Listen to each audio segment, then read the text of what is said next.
I totally agree. So, what was going on with this whole Hydra thing that you were telling me about offline? I know a lot of people have questions about that, myself included. So, like, can you just clue everyone in with what's been going on with that? Yeah. So basically, the Hydra, it was kind of like this darknet website.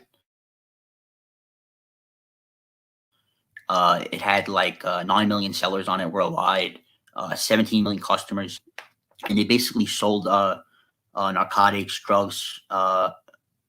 I don't know if I'm allowed to say that on YouTube. I guess we'll find out if it gets taken down. But it was like kind of like a Silk Road 2.0 kind of, where they basically did all kind of like illegal activities, and basically it was shut down and seized by the German government, and they took over. They took $23 million from them, and there's a whole bunch of illegal activities on it, like I said, drugs, sex trafficking, sex traffic lights, uh, etc. All kinds of stuff that were done on it. And they said it was basically 80% of illegal crypto transactions occur on this website.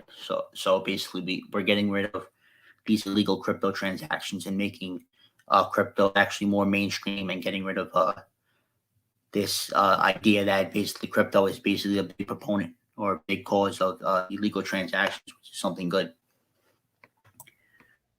Yeah, it's funny you bring that up, right? So there's a lot to unpack here. So I'm glad you bring up that a lot of people have this sort of jaded viewpoint that crypto is only used for illegal transactions. But I can tell you for a fact the number one thing used for illegal transactions is the US dollar. And that's just the case, right? Because it's the most widely accepted thing. It is the most widely used currency in the world. And that's just what it is. Like people obviously are going to use US dollars more for any type of illegal crime or illicit activity.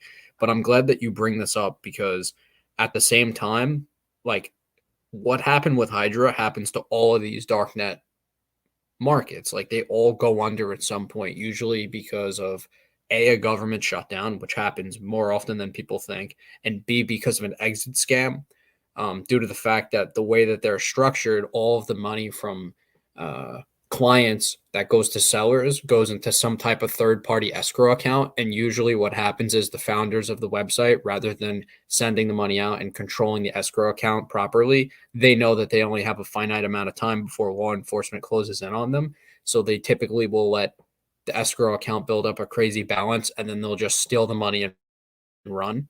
But it's just very interesting because you would think by now these people would understand that almost all um, cryptocurrency transactions are traceable and they're permanent and immutable, and they stay on the blockchain forever.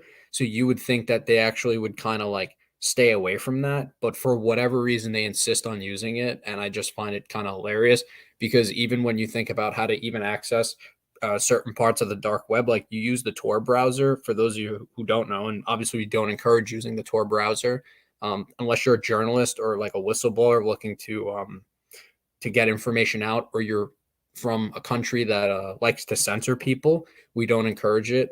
We think it really should be reserved for those activities alone, and that in a sense of like the democratization of information and for personal freedoms. But as far as using Tor, like Tor was created by U.S. naval intelligence, so it's very funny how people seem to think that the government doesn't have a backdoor. They think, oh, just because they use Tor, that they're somehow like away from the eye of ISPs, which is true. You are, because you're going through nodes and you're going through Tor exit nodes. That's a long, nuanced conversation to get into, and I don't think we have to get into it at this time. But if you want to read more about that, you can. But it just seems that people seem to think that by accessing Tor, they're going to somehow get away from the government, even though it was created by the government. So it's just very laughably funny. Well, basically the government can come in at the ISP level, even if you have a VPN, etc. They can come in through your wireless router connection to see what's going on. So you're not going to avoid uh, the government scrutiny for long if you're committing illegal activity and doing stuff like that. But an interesting point I wanted to bring up, which I learned after like researching this website, is during COVID-19, actually, SEX traffic light actually increased 12.5% during this time because people were indoors and they were basically they had a higher demand for it. So you saw like this traffic light increasing over this period of time. And recently, actually, you have hotels and everything like that. This was put in. This was a law that was put in recently in the United States. They're basically required to like go through a checklist every time somebody checks into a hotel to make sure they're not a traffic lighter. So basically, they have to see like, oh, how many items they're carrying, and they don't ask you this. They just like examine what you're doing, and then they go through their checklist. How many items you carrying? Are you putting on your door like, don't clean my room for like 3 or 4 days at a time?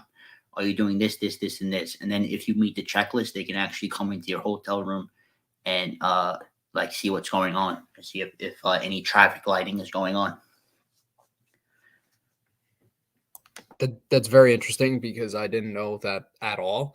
But as far as like what you just previously mentioned, it's like commonly known that that's one of the biggest like black markets in the world, and it's obviously something that needs to be stopped. And I'm glad that law enforcement's finally like cracking down on people that engage in those activities because there's no place for it.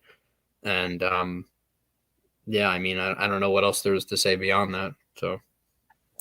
Yeah, I also wanted to bring up this argument because some people think that prostitution should be legal, and I see their point. It brings in governmental revenue.